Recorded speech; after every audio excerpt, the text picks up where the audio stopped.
Ya, assalamualaikum sobat sekalian, bertemu kembali dengan TMC Blog. Hari ini 1 Juli 2022, Astra Honda Motor resmi nih merilis all new Honda ADV 160. Sekilas sih kayak yang tidak banyak berubah ya, karena memang secara umum Astra Honda Motor menilai bahwa Honda ADV 150 yang lama itu sudah memperoleh banyak banget apresiasi yang positif dari publik, sehingga secara umum bentuknya tidak banyak berubah. Namun secara detail itu banyak banget perubahan. Nah, di video ini saya akan mencoba menjelaskan secara detail ya, detail-detail apa yang dihadirkan, apa aja yang baru di Honda ADV 160. Ikuti ya. Nah, jadi teman-teman sekalian, Honda ADV 160 itu hadir dua jenis ya. Dan yang ini tuh adalah versi ABS HSTC ya. Ini ada tulisannya, ini salah satunya gini. Dia terdiri dari 3 warna ya, merah di sana, merah dop, terus habis itu agak sedikit hitam abu-abu dop, dan ini nih putih nih, keren banget nih. Kalau saya melihat ini banget. Sementara kita akan lihat juga versi yang lainnya. Nah, ini nih teman-teman sekalian ya, 3 warna versi CBS. Jadi belum ABS teman-teman sekalian. Ya, mulai harga 36 juta.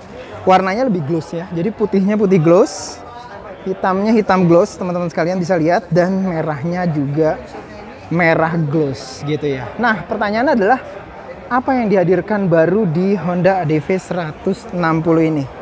Langsung aja kita cek yuk. Nah, teman-teman sekalian, mari kita lanjutkan ya. Jadi pada dasarnya secara umum kalau teman-teman saya lihat dari depan itu kayak yang mirip gitu teman-teman sekalian dengan ADV 150. Ternyata memang benar, memang secara umum memang nggak terlalu banyak beda ya dibandingkan dengan 150 ya. Kita bisa lihat di sini juga hadir mulai dari windscreen ya, kita ngomongin windscreennya ini dikasih warna clear ya, dan ini tuh 7 cm lebih panjang bila dibandingkan dengan windscreen yang yang versi generasi pertama yang 150 cc. Nah, windscreennya lebih panjang, cuman dikasih tengah-tengah ini dikasih kayak bolong. Perkiraan saya biar ini tetap, jadi kalau pas tinggi itu biasanya kita itu kayak berasa kayak gerah gitu loh teman-teman sekalian ya. Nah, dikasihnya lubang ini tuh perkiraan saya agar tidak merasa terlalu gerah. Dan windscreen-nya ini juga bisa disetting lebih tinggi, lebih rendah, sama ya, pakai tidak banyak berubah. Dan windscreen-nya ini teman-teman sekalian, ini tuh bisa dipasang di ADV 150. Jadi teman-teman kalau yang punya 120 bisa beli windscreen ini nih gitu, tinggal tempel aja. Mounting-mountingnya Honda bilang sama banget, stay-nya juga sama gitu loh ya. Lampu sennya juga masih sama menggunakan LED di samping sebelah sini, dan ini adalah versi yang HSTC. Jadi putihnya tuh putih mutiara tapi doff, dengan headlamp depan LED ya, terdiri dari 3 cluster. Depan kayaknya sini lampu jauh, lampu dekat nih, lampu jauh nih kayak agak lebih landai ke atas, dan ini lampu dekat tengahnya kayak gitu teman-teman sekalian ya. Dan kita bisa lihat juga suspensinya masih menggunakan teleskopik ya, dengan rem cakram wave ya, berada di sebelah kiri. Teman-teman sekalian bisa lihat di sini ada speed sensor, gridnya nih. Sementara sensornya di sini ya, sensornya di sini, dan ini adalah kalipernya, 2 piston kaliper dari Nissin. Kita bisa lihat juga ini bentuk dari velgnya kayak gini ya. Kita bisa lihat juga di sini nih ya teman-teman sekalian ya. Ini mantep teman-teman sekalian ya. Ini SNI udah buatan Indonesia. Ukurannya berapa ya? Ada tulisannya nih. Coba saya cek dulu ya. Cubles. Sepertinya tidak terlalu banyak berbeda ya teman-teman sekalian ya. Sementara ban depannya teman-teman sekalian bisa lihat patternnya dual purpose banget gitu ya, sama menggunakan IRC, ukurannya 110/14 ya, tidak banyak berubah. Nah, kita balik ke sini teman-teman sekalian. Jadi kalau dari samping ya memang ini agak sedikit lebih sharp ya bila dibandingkan dengan ADV 160 ya. Teman-teman sekalian bisa lihat di sini sharp banget gitu. Dan nih teman-teman sekalian ya, perubahannya ke atas. Nah, jika kita lihat ke atas, ini tuh ada banyak perubahan. Yang pertama adalah nih teman-teman sekalian ya, nih pencetnya sama, dipencet terus habis itu dibuka gitu ya. Kita coba ulang lagi, dipencet dulu seperti biasa. Terus habis itu ini matiin, sorry. Hidup. Terus wih banyak banget nih teman-teman sekalian nih. Jadi ini apa namanya, lebih lengkap ya, boleh dibilang lebih lengkap. Dashboard panelnya ini itu di 8.500 RPM ya, sorry. Red line-nya ada tachometer. Terus kita bisa juga lihat ada jam ya di bagian atas, speedometer di sini. Terus ini lapse time, ini suhu, ini adalah HSTC. Nah di sini ini menarik nih, ada kayak panel switch ya. Ini untuk bisa nginin ini. Wah nih kalau diturunin tuh teman-teman sekalian, asik nih. Naikin terus habis itu kita bisa ganti-ganti. Ini untuk suhu, ini untuk voltase. Sementara kalau ini nih teman-teman sekalian, ini bisa diganti menjadi konsumsi bahan bakar, average konsumsi bahan bakar. Ada apa ya? Tinggal ya, mungkin sisa ya. Sementara di bawah HSTC, total, trip A, trip B, HSTC. Nah ini pertanyaannya nih, gimana cara untuk mengubahnya ya? HSTC, dipencet lama kali. Wih, HSTC-nya off. Wih, traction control-nya off. Pencet lama lagi. Wih, on. Ini, pencet lagi. Off. Wih, ini juga kayak gini teman-teman sekalian. Ya. Oh ini ya, konsumsi bahan bakar. Ini average konsumsi bahan bakar, mau kita reset, pencet lama di sini. Gimana ya? Wah ini gimana cara ngeceknya?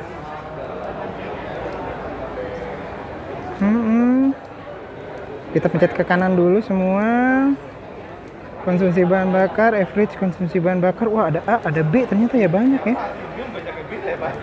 Gitu ya, total trip A. Coba trip A nya kita pencet lama ya. Trip B kita pencet lama juga. Wow, gitu ya teman-teman. Dan kalau teman-teman sekalian pas nyalain ya, kita lihat lampunya. Ini dia lampunya teman-teman sekalian ya. Di sini ada kayak DRL ya, DRL-nya. Terus habis itu lampu dekatnya ternyata dua klaster di tengah. Ya, sementara lampu jauhnya di sini teman-teman sekalian. Oke, kelihatan ya. Nah, ini keren banget nih pastinya di sini. Gitu ya, banyak banget tadi ya, balik lagi ke dashboard. Banyak banget, dan dashboardnya ini dikasih kayak windscreen di atas untuk mencegah kayak glare kayak gitu. Dan ini terbukti sih di ADV 150 ya. Dan kita lihat juga setangnya ini tapered handlebar. Tapered, jadi tengah tuh agak gendut ya, sama seperti kayak ADV CB 150X juga, dan beberapa motor-motor trail ya, dimana dia tuh kayak yang tebal di tengah. Kita bisa juga lihat lagi di sini secara umum ini sama pilihan dari idling stop, lalu ini hazard. Oh ya, nyala semuanya teman-teman sekalian. Matiin lagi, ini starter. Sama di kiri itu ada lampu jauh, lampu dekat, nggak ada lampu dimnya, klakson, lampu sen. Dengan kaca spion kayak gini sama, kayaknya masih sama. Teman-teman sekalian masih lihat di sini itu ya, untuk nyalain motornya modelnya sama. Jadi udah keyless teman-teman sekalian. Baik yang versi ABS maupun juga CBS. Gitu. Ini untuk buka ya. Misalnya kita buka nih. Ya. Di sini ada shield. Tuh, kebuka teman-teman sekalian. Ya. Kalau ini untuk yang fuelnya. Ya. Tuh ya, mantap. Sementara kalau untuk buka seatnya bawah seperti biasa, ceklek gitu bunyi. Barusan ini ya. Jok di bawahnya tuh memang benar-benar lebar teman-teman sekalian ya, benar-benar lebar. Dan memang kalau di ADV 150 itu salah satu yang jadi masukan ke Honda di zaman-zaman kemarin ya, di generasi pertama itu adalah motornya secara umum ketinggian gitu ya. Nah, di ADV 160, jadi Honda tuh menurunkan jok bagian depan, ya, sebanyak 1,5 cm, ya, dan ininya berubah teman-teman sekalian. ininya jauh lebih pendek. Jadi nggak tekor teman-teman sekalian pada saat ngedudukin motornya. Ini lebih sempit gitu ya. Nah kayak gitu. Jadi nanti kita akan coba lihat. Lalu kita akan lihat juga di bagian footpacknya. Footpacknya ini juga menurut saya ada peningkatan, dimana untuk bagian atasnya itu dibuat lebih konsisten lebar. Konsisten lebar banget ya. Untuk bagian atasnya teman-teman sekalian nih. Tunggu ya. Nah, ini saya coba nyalain. Wih, teman-teman sekalian bisa lihat di sini. Jadi lebih lebar dan panjang ya kalau untuk bagian utamanya. Nah, sementara ini footpack belakang. Footpack belakangnya kayak begini ya teman-teman sekalian. Mesin 160 atau 156,9 cc ya. Dan ini tuh ternyata sedikit beda dengan yang hadir di beberapa bocoran ya. Mantep gitu ya, agak sedikit bocoran.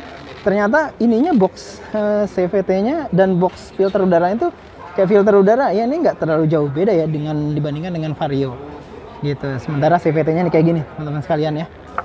Wes, ada juga kayak bagian bawah. Nah, tidak seperti Vario yang menggunakan frame ESAF. Frame di sini tuh double cradle teman-teman sekalian. Double cradle menggunakan turbular. Jadi agak susah ya kelihatan di sini, tapi kalau teman-teman sekalian rogo di sini tuh terasa nih. Ada turbular di sebelah sini. Kelihatan nggak ya? Woi, susah ya.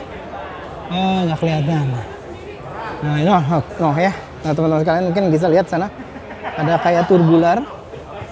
Ya, ada kayak turbular di sana. Nah, ya. Nah, turbular, jadi turbular teman-teman sekalian. Dan ini engine-nya nih. Ya. Engine-nya 160 cc ESP plus 4 valve atau 4 katup. Sok belakangnya Showa. Nyalain aja biar kelihatan. Menggunakan subtank. Di sini ada kayak bladder karet yang berisi gas gitu ya teman-teman sekalian, dan terpisah antara gas dengan olinya. Ini kita sudah bahas dulu full. Gitu teman-teman sekalian ya, dengan ban 13 inci. Ya, ban 13 inci. Nah, ini bagian belakangnya teman-teman sekalian ya. Sekilas kayak nggak banyak berubah ya. Ya, coba akan kita coba nyalain dulu ntar. Nah, ini teman-teman sekalian pada saat dinyalain. Wih, nggak banyak berubah. Bagian belakangnya ini memang tidak banyak diubah ya. Persis mirip lah kalau bilang seperti itu. Nah, ini teman-teman sekalian bagian belakangnya juga menggantung. Ban belakang juga masih 13 dengan profil dual purpose. Knalpotnya juga rada naik kayak gitu, rada naik ke atas. Dengan cakram belakang satu piston kaliper dari Nissin, letaknya di luar dari velg ya, letaknya di luar dari velg. Nah, ini masih sama teman-teman sekalian, dibuat agak keluar sehingga angin masuk ke sini dan bisa mendinginkan dari radiator. HSTC yang pasti. Nah, ini menarik, HSTC di sini tuh ada kayak speed sensor teman-teman sekalian. Di sini ada speed sensor satu ya, namun secara ABS dia masih single channel teman-teman sekalian ya, single channel. Namun dia punya dua speed sensor di depan dan di belakang. Dua speed sensor ini digunakan untuk mengaktifkan sistem traction controlnya. Jadi kalau misalkan di depannya itu berbeda putarannya dengan belakang, maka mesin akan memveto baik itu FI atau pengapian gitu ya, agar dia tetap balik lagi ke sama ya, misalkan kayak gitu. Cuman ABS-nya tetap hanya single channel, yaitu di bagian depan. Nah, ini ya teman-teman sekalian ya.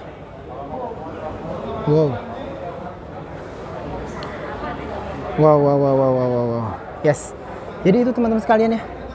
Nah, joknya nih ya, pertanyaannya joknya. Joknya nih sekarang dibuat dua berbeda. Bagian depan itu agak sedikit kulit jeruk, bergaya kulit jeruk gitu dengan jahitan putih ya. Di tengah tuh ada kayak punuk kayak gitu. Dan di belakang ini lebih ke kulit jeruknya lebih kasar lagi. Jadi dua atas depan belakang itu berbeda-beda. Sementara difference-nya, perbedaan antara depan dan belakang itu juga cukup tinggi teman-teman sekalian. Apakah lebih tipis dia akan lebih keras Saya pikir enggak deh teman-teman sekalian. Dan ini nih, ini lebih asik nih teman-teman sekalian. Ini nggak terlalu fleksibel ya. Bila dibandingkan dengan generasi sebelumnya yang fleksibel banget, sampai ini goyang-goyang. Ini tuh kayaknya dapat masukan bahwa ini tuh tidak lagi menjadi terlalu fleksibel. Nah, jadi itu teman-teman sekalian. Dari ADV 160 kupas tuntas. Kita ambil tadi versi yang ABS HSTC. Mudah-mudahan teman-teman sekalian bisa boleh dibilang memanfaatkan semua informasi-informasi yang disediakan. Nah, sebelum ini saya akan coba bagaimana saat menaikinya. Langsung aja yuk. Teman-teman sekalian, AHM bilang bahwa joknya jauh lebih rendah bila dibandingkan dengan ADV yang sebelumnya, yang versi ADV 150. Saya akan cobain sebentar ya, ADV 160 ya, ergonomi secara statis motor ini. Dan teman-teman akan lihat apakah benar lebih rendah dan lebih nyaman gitu ya. Ya, kita cek nih ya. Yes, jadi ini saya coba naik. Iya sih, feel-nya tuh bener-bener langsung terasa teman-teman sekalian bahwa memang secara umum saya jadi merasa lebih pede. Kenapa? Karena memang walaupun buat saya ya itu masih jinjit ya, masih jinjit, namun secara umum memang lebih rendah. Dan di bagian paha itu nggak terlalu kayak yang tekor banget gitu ya, terlalu tekor banget karena memang posisi joknya itu agak sedikit mengerucut. Jadi enak gitu, jadi nggak terlalu tekor di paha. Yoi, ini akan bisa bikin kita tuh jauh lebih percaya diri pada saat ngebawain Honda ADV 160. Kayaknya touring buat orang-orang dengan tinggi semampai kayak saya, semeter nggak sampai, 2 meter nggak sampai, jadi jauh lebih menyenangkan. Ya, jadi ini segitiga ergonominya masih tetap nyaman. Posisinya benar-benar tegak ya, terutama di punggung belakang. Terus posisi stangnya tuh lebar banget ya, membuat perkiraan saya riding akan tetap jauh lebih aware pada saat riding nanti. Ini aware banget sih. Karakteristik dari ADV 150 yang lama adalah dia aware. Saya yakin di 160 juga akan aware dan jauh lebih percaya diri. Kenapa? Karena kaki jauh lebih nyampe kalau pakai ini. Nih suspensinya teman-teman sekalian. Kayak masih oke sih. Yes, itu aja teman-teman sekalian. Mungkin ya ergonomi statis dari ADV 100. Kalian udah ya jadinya ya secara detail apa yang dihadirkan di Honda ADV 160. Kalau menurut saya sih bilang memang dengan harga yang boleh bilang nggak naik banyak ya dibandingkan 150. Namun fiturnya, mesinnya yang lebih besar ya, cc-nya, powernya juga lebih besar. Terus ada beberapa fitur-fitur elektronik yang boleh bilang advance. Seperti Honda Selectable Traction Control. Ya, kendali traksi ini benar-benar benar-benar canggih banget ya. MotoGP aja pakai gitu loh teman-teman sekalian di motornya mengenai traction control ini. Itu aja. Kalau sobat sekalian suka, silahkan lihat dulu di dealer. Joknya lebih rendah gitu ya, dan sepertinya sih lebih nyaman ya bila dibandingkan dengan generasi sebelumnya. Itu aja. Semoga konten video ini berguna bagi teman-teman sekalian. Sampai berjumpa di review selanjutnya. Assalamualaikum warahmatullahi wabarakatuh.